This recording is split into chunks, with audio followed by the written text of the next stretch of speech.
On recycle les appareils photo, les téléphones, etc. Eh bien, nous, on recycle les immeubles.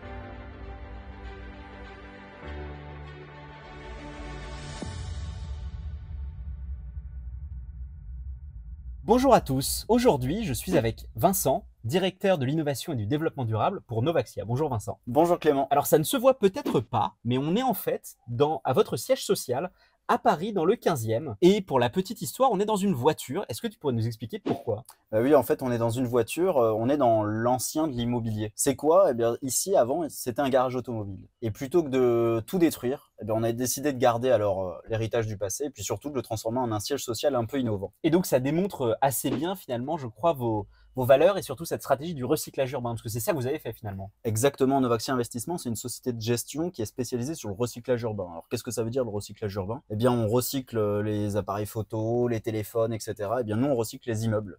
Dès qu'on peut, Et les voitures. et les voitures quand on peut. Et ce siège social, eh bien, il a cette voiture et puis il a tout un tas d'innovations qu'on va voir. Bah super, on y va? On y va. Alors, ce siège est un excellent exemple de recyclage urbain et de gestion immobilière durable, qui est un peu votre credo, je crois, chez Novaxia et Novaxia Investissement. Mais est-ce que tu pourrais nous expliquer un peu plus en détail, finalement, ce qu'était ce bâtiment et ce que vous en avez fait? Exactement. Venez voir cette vision de l'immobilier ici qui a été développée. On est dans un ancien garage automobile. Ici, vous imaginez, eh bien, c'était les voitures qui arrivaient, qui montaient. Il y avait une grande rampe ici. Et puis, elles venaient se garer, elles étaient réparées. Nous, on a décidé de garder l'horizontalité pour essayer de faire en sorte que les gens se parlent, qu'il y ait de l'innovation, que ce soit transverse. Et chez Novaxia, c'est notre credo, l'innovation. Et donc, ici, vous avez une direction technique immobilière qui voit littéralement avec la direction de l'asset management, par exemple. Et dans une tour, à la Défense, ça aurait été bien difficile de mettre toutes ces personnes-là dans une Côte à même côte, tour. ouais. On aurait été sur plusieurs étages. Ici, en seulement 2 étages, on a toutes les équipes. Mhm. Première chose. Deuxième chose, eh bien, plutôt que de laisser ce siège social fermé le soir et le week-end, comme la plupart des bureaux sont fermés en fait 60% du temps sur une année, lors des vacances, le soir et le week-end. Eh bien, nous, on a fait en sorte que le siège social, en fait, un tiers du siège social, cette partie-là et cette partie-là, soit ouvert au public, soit ERP, établissement recevant du public, pour pouvoir le mettre à disposition gratuitement auprès d'associations, d'entrepreneurs à impact, et aussi de nos clients, nos investisseurs et de tout notre écosystème pour qu'ils puissent organiser des conférences.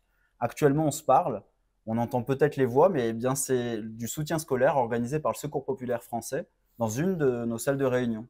Cette salle de réunion, elle n'est pas forcément ultra occupée le vendredi où il y a un peu plus de télétravail, eh bien elle est mise à disposition gratuitement. Donc chez nous, chez Novaxia Investissement, l'impact, c'est pas un vain mot. C'est une place, c'est un lieu au 45 rue Saint-Charles. J'invite tout le monde à venir ici. Vous pouvez rentrer, vous pouvez voir. Il y a une personne dédiée pour réserver cet espace. Et puis ensuite, bien sûr, on essaie de mettre ça en place sur l'ensemble des immeubles qu'on gère. Et alors attends, parce que pour aller un peu plus dans le détail par rapport à tout ce que vous avez fait, donc évidemment, ça ressemble plus du tout à un garage. Je pense que tout à l'heure, on ira se balader encore un peu. Mais donc, c'était un garage. Ensuite, je crois que c'est devenu un data center. Et donc, qu'est-ce que vous avez dû faire? Vous avez cassé des étages. Enfin, qu'avez-vous fait pour le rendre occupable finalement? Alors, ce qu'on a dû faire, c'est qu'on a en fait abaissé le plancher du deuxième niveau pour pouvoir avoir un étage complet à hauteur d'homme ici. Parce qu'avant, c'était vraiment une cave, enfin un grenier pour data C'était center. plus technique, exactement. D'accord. Donc ça, c'est la première chose. La deuxième chose, pour que ce soit ERP, ça n'a pas demandé de faire appel à Google, Meta ou Amazon sur des plans d'intelligence artificielle. Là, c'était très simple. Ce qu'il fallait faire, c'est qu'il fallait mettre des cloisons, vous voyez ici. Mhm. Et grâce à ces cloisons, qui ont des portes coupe-feu, qui font en sorte qu'on peut séparer les flux et qu'on peut aussi filtrer, bien sûr, entre les personnes extérieures et l'ensemble des équipes de Novaxia Investissement, et bien, grâce à ces parois et à ces portes coupe-feu, eh bien, on a pu rendre un tiers d'un siège social occupable par tous les acteurs de l'impact, de la ville et du recyclage urbain. Excellent. Pour continuer, je te propose peut-être qu'on aille au village. Je crois que c'est comme ça que vous appelez cette grande place centrale. Exactement. Alors, on a cette place du village. La place Du village, elle donne sur, bien sûr, le centre de tout le siège social et elle donne aussi, on n'en a pas parlé, sur cet espace de pleine terre, de biodiversité, un petit pool de biodiversité. Il n'y en a pas énormément ici, mais on a pu remettre quand même un peu de pleine terre. On a, ça y est, les premiers oiseaux qui sont là quand il ne pleut pas à Paris. Et puis, on a donc remis de la pleine terre là où c'était entièrement bétonné. La biodiversité, là aussi, on le fait ici Et sur tous vos biens. sur tous nos biens. Ouais, et puis de toute façon, on reviendra sur le label ISR. On a parlé tout à l'heure à Mathilde donc de la SCPI Novaxianeo. On était là-haut, effectivement, vous avez aussi revégétalisé tout le toit de manière très réussie. Mais alors Vincent, ça fait quand même des gros travaux pour un seul bâtiment. Est-ce que tout cela est compatible avec la performance qu'on attend d'une SCPI? Effectivement, tout ça, c'est bien pour la planète, c'est bien pour le climat, c'est bien pour mettre le sens à profit. Mais concrètement, en termes de rendement, eh bien, il y a un seul chiffre, c'est 6,51. C'est le taux de distribution de la SCPI Novaxianeo l'année dernière. Au-delà de 6%, c'est le taux de distribution qu'on observe depuis le lancement de cette jeune SCPI, la première sans frais d'entrée. Et 6%, c'est le taux de distribution qu'on vise pour les années futures, même entre 6 et 6,75 pour cette année. Alors, ce taux de distribution, on l'a atteint et on le vise pour les années futures en modélisant des volumes d'investissement de réhabilitation énergétique extrêmement puissants, puissants pour la planète puisqu'on diminue drastiquement les consommations énergétiques des bâtiments, et puissants aussi pour notre relation avec les locataires, puisque diminuer une consommation énergétique, c'est aussi diminuer une charge pour le locataire de sa facture d'électricité. Mais alors du coup, pour que nos auditeurs comprennent bien, ça veut dire qu'à chaque fois que vous allez étudier une acquisition, vous allez faire une sorte de business plan pour savoir les montants que vous souhaitez investir et le budgéter dès le début. Donc en fait, si un bien vaut, on va dire 100 millions pour simplifier, peut-être qu'il y a 10 millions, donc en fait, vous allez tout calculer pour que le TD marche quand même à ce niveau-là, c'est bien ça? Exactement, l'idée c'est de voir un peu plus loin que la seule projection financière d'un loyer et d'un prix d'acquisition. Pourquoi? Que vaut un bureau dans 30 ans lors de vagues de chaleur de plus en plus fréquentes, de plus en plus intenses? Que vaut l'attractivité d'un hôtel sans projeter l'état du climat dans 20 ou 30 ans et l'adaptation de ce bâtiment à son climat? Ce qu'on pense, c'est que même pour l'angle financier, il est intéressant, il est même essentiel de voir plus loin et de prendre en compte l'environnement et le climat. Et alors peut-être de manière très concrète pour que nos auditeurs comprennent bien vraiment ce que ça signifie, quel est l'impact? Alors pour l'investisseur, on peut l'imaginer, c'est-à-dire que ce sont des biens qui vont peut-être se revaloriser ou en tout cas ne pas perdre de valeur. Et pour l'occupant, finalement, y a-t-il un bénéfice? Alors pour l'occupant, le bénéfice, il l'a en euros sonnants et trébuchants. C'est sa baisse de facture de consommation énergétique. Et dans un monde et dans un pays et dans un portefeuille, puisque nous sommes aussi au niveau européen, où le prix de l'énergie coûte de plus en plus cher, et je n'ai pas vu beaucoup d'analyses nous dire que le prix de l'énergie allait redescendre ces prochaines années, eh bien, le prix de l'énergie coûte de plus en plus cher, eh bien, tout ce qui va concourir à baisser cette facture d'énergie sera très bien pour le locataire, pour le bâtiment, bien sûr, pour son attractivité future, et puis je dirais aussi pour l'investisseur. Parce que on peut percevoir, en tout cas on espère percevoir 6% de taux de distribution, et on investit là dans une SCPI qui va agir ce qu'on appelle en best in progress. Concrètement, on va améliorer l'existant. Et dans nos pays, le vrai challenge, le vrai enjeu du climat sur l'immobilier, c'est de faire transitionner de l'existant vers du futur plus bas carbone. Le bâtiment neuf qui va être magnifique avec les derniers matériaux, celui-là, on va voir de moins en moins parce que l'immobilier de 2050, il est déjà là.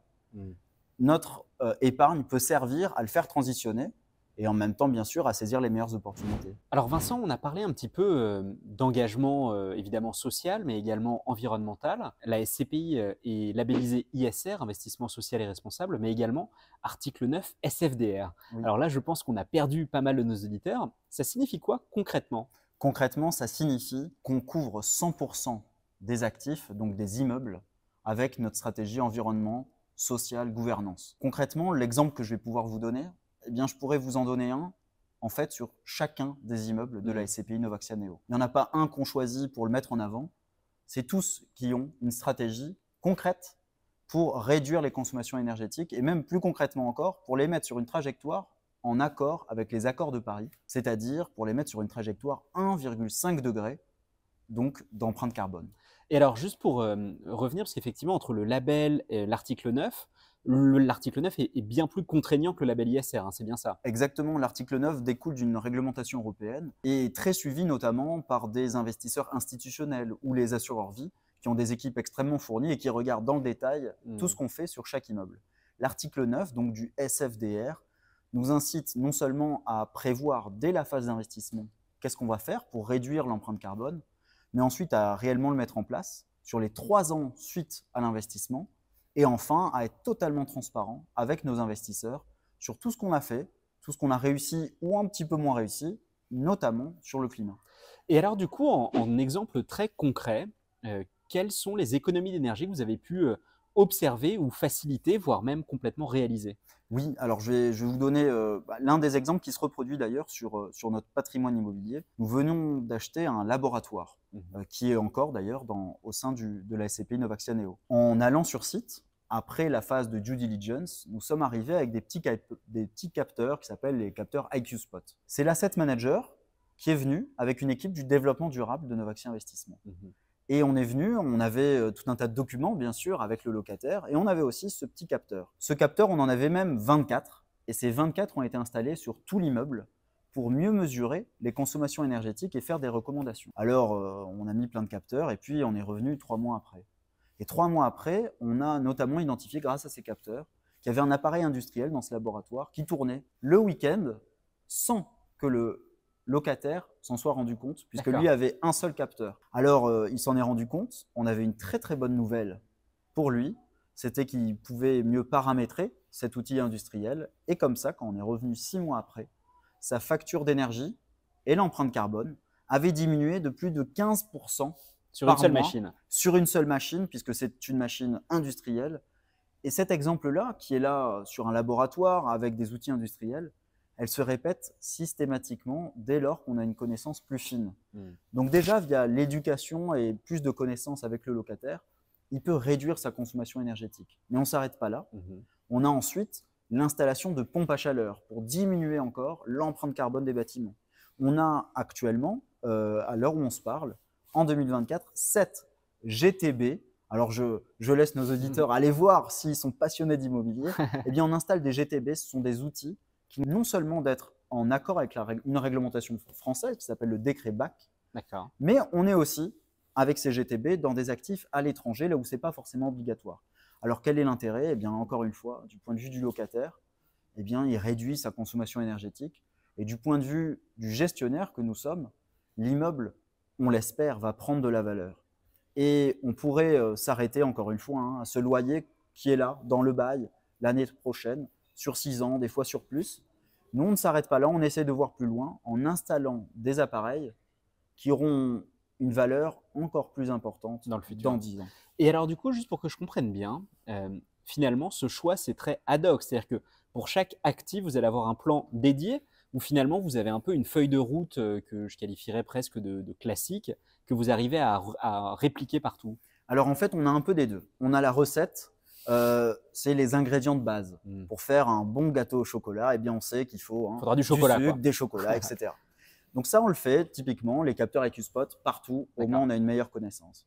Et puis après, pour avoir le meilleur gâteau au chocolat pour une personne en particulier, ici pour un immeuble, eh bien, qu'est-ce qu'il faut faire? Il y a une recette personnalisée. Et là, qu'est-ce qu'on va faire? Eh bien, c'est des experts en environnement, c'est des property managers qui sont formés à ça, qui vont aller voir non seulement l'usage par le locataire, la configuration de l'immeuble, de son environnement, et puis on va lui appliquer un traitement particulier pour diminuer encore une fois son empreinte carbone. Excellent, merci beaucoup Vincent. Merci à toi.